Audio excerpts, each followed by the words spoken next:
गुलाब सखी। बरसाने में प्रेम सरोवर के मार्ग पर एक समाधि बनी हुई है, जिसे सब गुलाब सखी के चबूतरे नाम से जानते हैं। गुलाब एक गरीब मुसलमान था। राधा रानी सब पर कृपा करती है। ये बरसाने में श्री जी के मंदिर में सारंगी बजाता था और जो पैसा मिल जाता था उससे अपना पेट पालता था। इसकी एक बेटी थी जिसका नाम था राधा। जब समाज गायन होता था तो वो लड़की बड़ा भाव विभोर होकर राधा रानी के सामने नृत्य करती थी।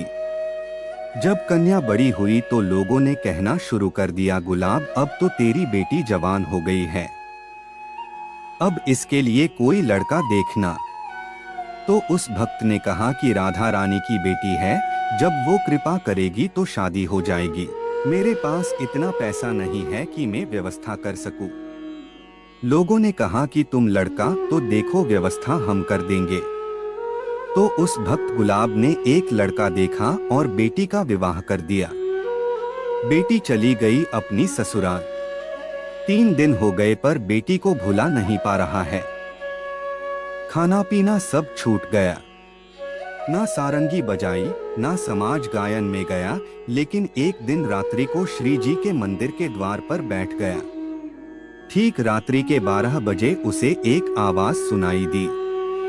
तभी एक छोटी सी बालिका उसे दौड़ती हुई दिखाई दी और गुलाब सखी के पास आई और बोली कि बाबा, आज सारंगी नाय बजाएगो? मैं नाचूंगी। जब उसने आंख खोल के देखा तो एक सुंदर बालिका खड़ी है। उसने पास रखी सारंगी उठाई और बजाना शुरू कर दिया। वो लड़की नृत्य करते हुए सीढ़ियों की ओर भागी। गुलाब ने अपनी सारंगी रख दी और राधा राधा कहते हुए उस लड़की की ओर दौड़ा, लेकिन उसके बाद वो वहां किसी को नहीं दिखा। श्री जी में समा गया।